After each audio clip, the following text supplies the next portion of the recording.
Wilujeng pepanggihan Bapak Ibu, para sedherek wonten pundi kemawon.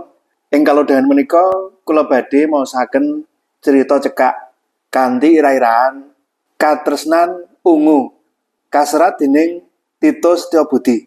Kapethik saking kulawarti panyebar semangat nomor 29 19 Juli 2000 langkung. Monggo sugeng midhangetaken.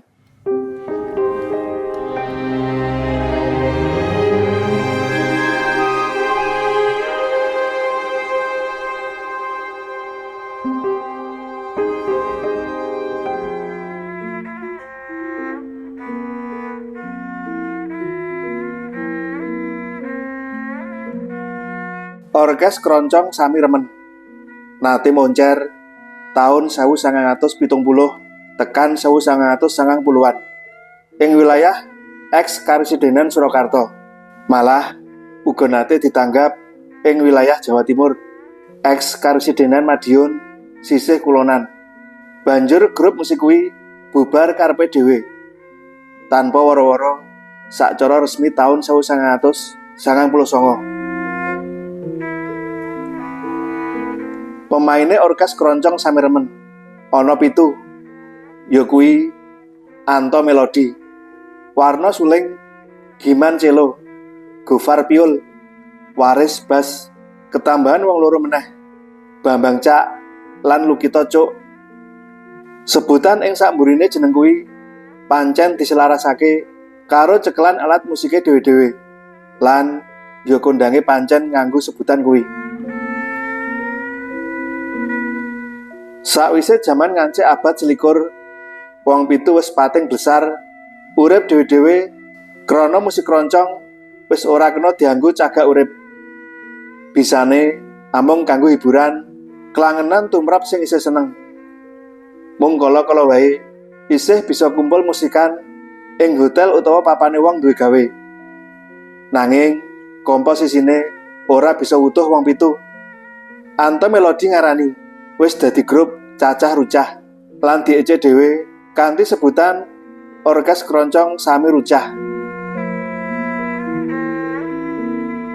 Manut etungane Anto, yen ora kleru, kaping 5 anggone antuk job manggung ing taun sing keri. Ya kaping 5 anggone bongkar pasang pemain musike. Anto dhewe ajeg kapatah nyekel gitar melodi, amarga kuwi wis dadi keahliane.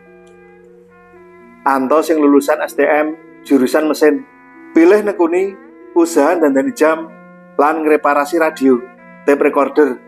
Kuwi usaha warisan saka bapake. Anto isih kelingan piwelinge bapakne sadurunge ngajal. Usaha iki terusno lan openono sanadyan ora nyugi nanging nguripi. Anto sumanggem yen dheweke nampa pegawean reparasi kuwi sejatine ora kok percaya yen nguripi. Nanging ya kegawa kahanan mlebu abad 21, ekonomi wis ngalami owah-owahan gedhen. Wis ora akeh meneh wong ndandakne jam tangan utawa jam weker. Wis sansaya suda wong ndandakne radio utawa tape recorder. Nanging bawane wegah lunga saka omah. Mula pegawean warisan kuwi ya ditampa, ditekuni kanthi setya tuhu, kaya kasetyane Prabu Baladewa menyang Dewi Erawati kang ora kepengin dimarokake. Wis ana yen 20 taun Anto ora kumpul karo kanca-kanca grup Orkes Kroncong Sami Remen. Tegese kumpul ganep wong 7 kang banjur nuwuhake rasa kangen kang nunjem kepengin musikan wong 7. Nadyan mung ujube latihan, ora tanggapan. Nanging ya ora kelakon-kelakon. Ketemune mung ijen padha ijen. Upamane karo Bambang Cak utawa Warno Suling. Liya dina bisa ketemu karo Lukas Cuk lan Giman Cello. Ketemune ing sak dengah papan, nate ning pasar gedhe utawa ing angkringan wedang alun-alun lor. Banjur bisa jagongan sawetara, kabar kinabaran. Kabeh wis nekuni gaweane dhewe-dhewe. Nanging sing genah wis ora ana sing nekuni musik kronconge. minangka garan urip sakliyane kanggo klangenan. Sing aku blas ora nate ketemu kok karo Waris Bas to. Rak yo isih waras wiris to. Sakwise nekuni usaha ternak bebeke neng gerobokan. Pitakone Anto marang Giman Cilo. Nalika wong loro ketemu ing hik wedangan kemin kulon monumen pers. Wo telat kowe. Waris wis ngajal setahun kepungkur. Aku krungune ya wis telat. Seminggu sakwise dikubur. Dadi aku ya orang layat. Innalillahi wa inna ilaihi rajiun. Muga padang dalanmu res. Ucape Anto spontan. Lah yen Gofar Piyul piye? Bocah kuwi ya terus blas ora ana beneke. Nanging aku nate main dadi sak panggung ing Hotel Asia. Kira-kira 3 tahun kepungkur. Bar kuwi blas ora ketemu maneh. Aku ya lali njaluk nomor kontake.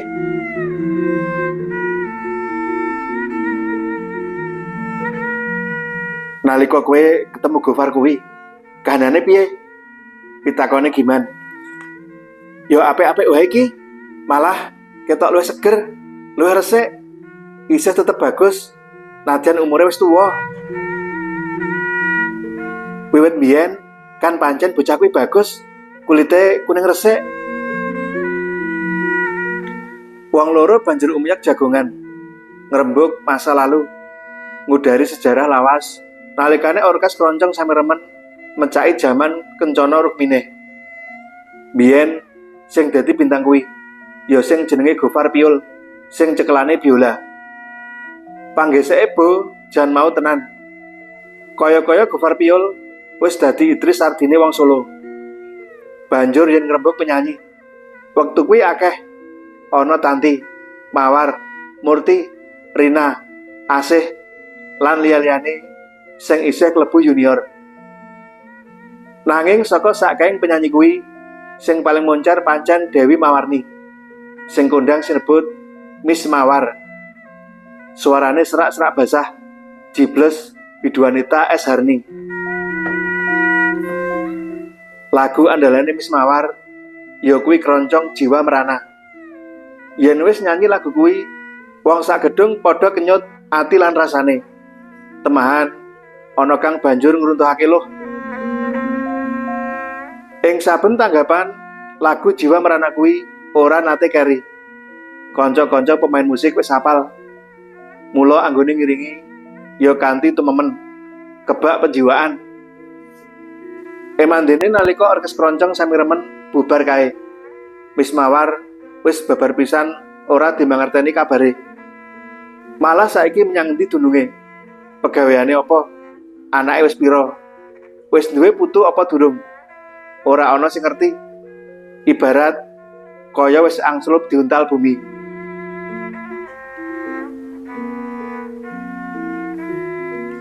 Kapan-kapan ayo goleki Gofar, ucape Giman sadurunge bubaran oleh wedangan. Kowe ngerti papane saiki? Anto ketara adreng. Mengko aku arep golek sisik melik. Ana sing crita dek mben, jare saiki Gofar wis dadi wong makmur. Duwe usaha mebel ning Klaten. Nanging sisih ngendi persise? Mengko tak golek informasi. Akhirnya Anto lan Giman malah saiki ketambahan Bambang lan Lukas kasil nekani omahe Gofar Piyul. Omah loji bangunan anyar. Sisih tengen omah ana workshop kanggo nggarap mebel. Emane tekane wong papat kuwi wis ora bisa nemoni sing duwe omah. Awit dina kuwi pancen wektu takziah. Abdul Gofar jeneng lengkape sing duwe omah. Dek bengi kapundhut, mula wis ora bisa cerita dawa ing satengah akeh wong sing padha nderek bela sungkawa nganti pamethake layon. Nalika layon isih kapapanake ing ruang tengah, dumadakan ana sakwenehing priyayi sepuh sing nyedhaki Anto. Mbuh entuk informasi saka ngendi? Kok ngerti yen wong papat kuwi bekas kancane musikan Gofar? Anto dijak mlebu ing kamar mburi dening priyayi sepuh mau. Dijak mlebu kamare Gofar. Anto kaget. Ing kamar sak ndhuwure meja tulis ana foto figura ukuran 10R. Cetha banget fotone wanita ayu menganggo kebaya. Kuwi genah Miss Mawar. Ing jejere foto kuwi gumantung biola coklat kesayangane Gofar. Gofar asring main biola kalian nyawang fotonipun penyanyi niku. Ucape piyai sepuh sing aku kapernah pamane Gofar. Sing ngopeni Gofar wiwit cilik sakwise ditinggal ngajal bapake. Anto jegrek sakala. Batine tumlawung. Yen ngono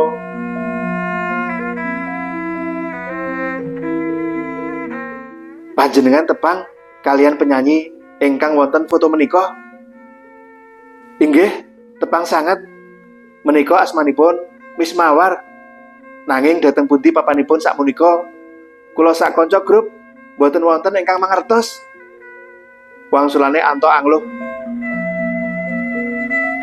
Nggih wanita ingkang dhateng foto menika ingkang dadosake Gofar boten rabi ngantos sapriki.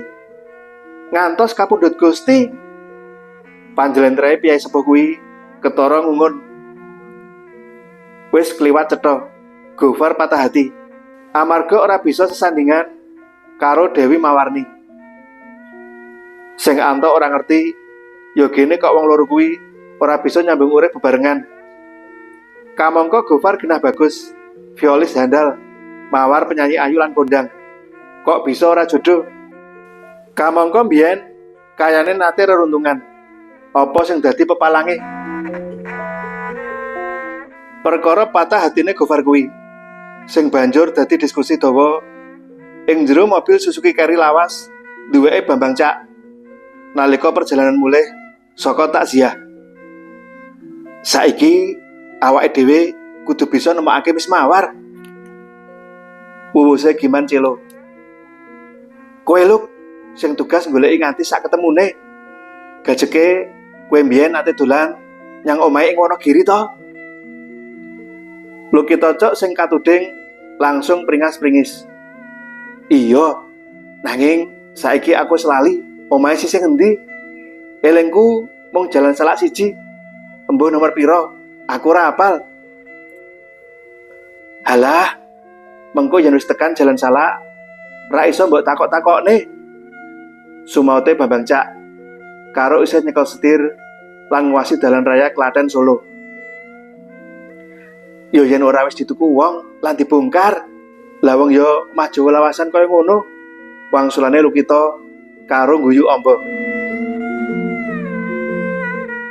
Jebul Miss Mawar wis pindah papan. Saiki manggon ing tlatah Sukoharjo. Ing sawijining kampung pinggiran kutha. Saka ketua RT sing ditekani, wong papat kuwi antuk informasi jangkep. Dwi Mawarni mutusake mundur saka donyaning musik keroncong. Pilih dadi guru taman kanak-kanak. Diangkat pegawai negeri. Nganti pensiun ing umur 60 tahun. Setahun kepungkur.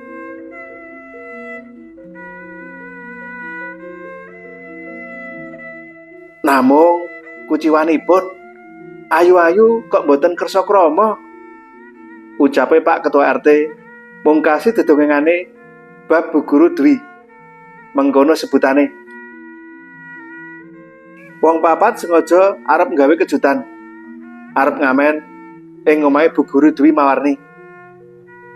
Gitar melodi, cak-cuk, celo sengaja digawa. Tumuju omah cilik sing papane ing pojok kampung.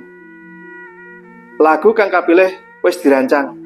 Ya kuwi keroncong asli reriptane Ismanto, Jiwa Merana. Lagu andalane Miss Mawar biyen. Anto sing suarane paling apik, sing kapatah nyanyi. Emandene tekan omah sing dituju. Ketemu tutupan. Nanging wong papat ku yakin yen sing di omah ana jero. Ketara cendelane sing mengo ngeblak. Lan temenan bareng lagu kuwi kumandang. Kairing musik sing cemengkling rancak Sing duwe omah buka lawang, kaget.